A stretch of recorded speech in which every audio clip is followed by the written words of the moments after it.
சென்னையில் உடல் பருமன் சிகிச்சையின் போது இளைஞர் உயிரிழந்த விவகாரம் தொடர்பாக குழு அமைத்து விசாரிக்கப்படும் என்று அமைச்சர் மா சுப்பிரமணியன் உறுதியளித்திருக்கிறார். இது தொடர்பான கூடுதல் விவரங்களை வழங்குவதற்காக செய்தியாளர் ரஹ்மான் இணைப்பில் இருக்கிறார். ரஹ்மான், குழு அமைத்து இளைஞரின் உயிரிழப்பு தொடர்பாக விசாரிக்கப்படும் அப்படின்னு அமைச்சர் சொல்லியிருக்காரு. இந்த குழுவில் யாரெல்லாம் இடம்பெறுவதற்கான வாய்ப்பு இருக்கு? முதற்கட்ட விவரம் என்ன? பிரியதர்ஷினி மற்றும் ராதா, அதாவது புதுச்சேரி முத்தியால்பேட்டை பகுதியைச் சேர்ந்த செல்வநாதன், இவருடைய இரட்டை மகன்கள், அதாவது ஹேமச்சந்திரன், ஹேமராஜன்.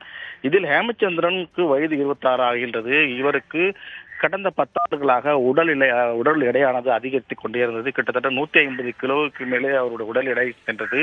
இதனைத் தொடர்ந்து அவர் உடல் எடையை குறைக்க பல்வேறு முயற்சிகள் எடுத்தும் முடியாத நிலையிலே அவர் யூடியூபில் பார்த்த விளம்பரத்தை தொடர்ந்து சென்னையில் இருக்கக்கூடிய ஒரு தனியார் மருத்துவமனையை தொடர்பு கொண்டு கடந்த 21ஆம் தேதி அவருக்கு அறுவை சிகிச்சை செய்யப்படும் என்று அறிவிக்கப்பட்டு அங்கு அறுவை சிகிச்சை செய்ய தொடங்கும் முன்பே அவர் மாரடைப்பால் உயிரிழந்திருக்கின்றார். அவருடைய உடல் நேற்று அவருடைய வீட்டுக்கு, புதுச்சேரியில் உள்ள வீட்டுக்கு கொண்டு வரப்பட்டிருக்கின்றது. இன்று இறுதிச் சடங்கு நடைபெற இருக்கின்றது. இந்த நிலையிலே இது தொடர்பாக தகவல் அறிந்த தமிழக மருத்துவத்துறை அமைச்சர் மா சுப்பிரமணியன் பெற்றோரை தொடர்பு கொண்டு அவர்களுக்கு ஆறுதல் கூறியிருக்கின்றார். மேலும் இந்த விவகாரம் தொடர்பாக குழு அமைத்து அந்த மருத்துவமனையில் உடனடியாக விசாரிக்கப்படும் என்றும், அதாவது 2 தினங்களுக்குள்ளே இது குறித்தான அறிக்கை பெறப்பட்டு மேலும் அந்த மருத்துவமனை முறைகேடு நடைபெற்றிருந்தால் உடனடியாக தமிழக அரசின் சார்பில் உரிய நடவடிக்கை எடுக்கப்படும் என்று உறுதியளித்திருக்கின்றார். ஆகவே இன்று இது குறித்து இந்த யூடியூபில் பிரபல மருத்துவர் ஒருவர் அடிக்கடி விளம்பரம் கொடுத்து கொண்டிருக்கின்றார். அவரை தொடர்பு கொண்டதால் தான் இது போன்ற ஒரு நிகழ்ச்சி சம்பவம் ஏற்பட்டிருக்கின்றது. ஆகவே அந்த மருத்துவரையும் அவர் பரிந்துரை செய்த ஒரு மருத்துவமனை, இந்த 2 பேரையுமே இந்த குழுவினர் விசாரிக்க திட்டமிட்டிருக்கின்றார்கள். ஆகவே இன்று காலையிலிருந்து அவருடைய விசாரணை தொடங்கும் என எதிர்பார்க்கப்படுகின்றது. பிரியதர்ஷினி.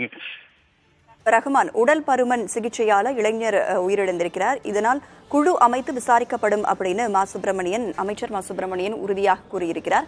இது சம்பந்தமா யார்கிட்டலாம் விசாரணை பண்ணுவாங்க? மேலும் கூடுதலான விவரங்கள் என்ன?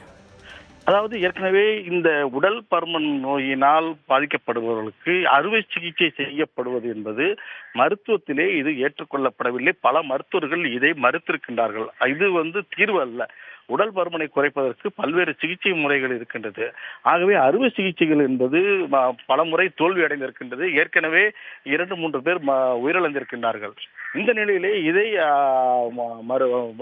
மருத்துவ ரீதியாக விளம்பரப்படுத்தி இதை வியாபாரமாக கொண்டு சென்றிருக்கின்றார்கள். இந்த சம்பவத்திற்கு பிறகு அந்த மருத்துவமனையில் வந்திருக்கக்கூடிய நோயாளிகள் கூட பல பேர் சொல்லியிருக்கின்றார்கள், நாங்கள் பல முறை இங்கு வந்து கூட எங்களுக்கான அந்த உடல் பருமன் குறையவில்லை என்று தெரிவித்திருக்கின்றார்கள். ஆகவே இதில் பல முறைகேடுகள் நடந்திருப்பதற்கான வாய்ப்புகள் இருக்கின்றது. ஏனென்றால் இதை வியாபார வணிக ரீதியிலே கொண்டு சென்று இது போன்ற உடல் பருமன் அதிகமான இருப்பவர்களுக்கு சிகிச்சை அளிப்பதாக கூறி பல்வேறு அசம்பாவித சம்பவங்கள் நடைபெற்றிருக்கின்றது. ஆகவே இதை உடனடியாக தடுக்கப்பட வேண்டும்.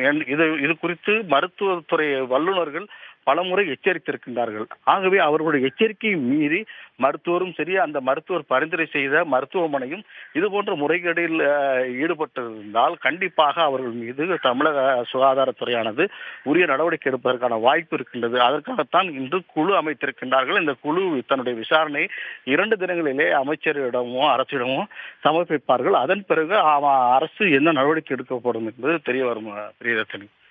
நிச்சயமா, உடல் பருமனை குறைக்க முற்பட்டு இளைஞர் அறுவை சிகிச்சையின் போது உயிரிழந்திருக்கிறார். இங்க ஏற்கனவே குறிப்பிட்டீங்க 2-3 உயிரிழப்புகள் இதே போன்று நடந்திருக்கு அப்படின்னு.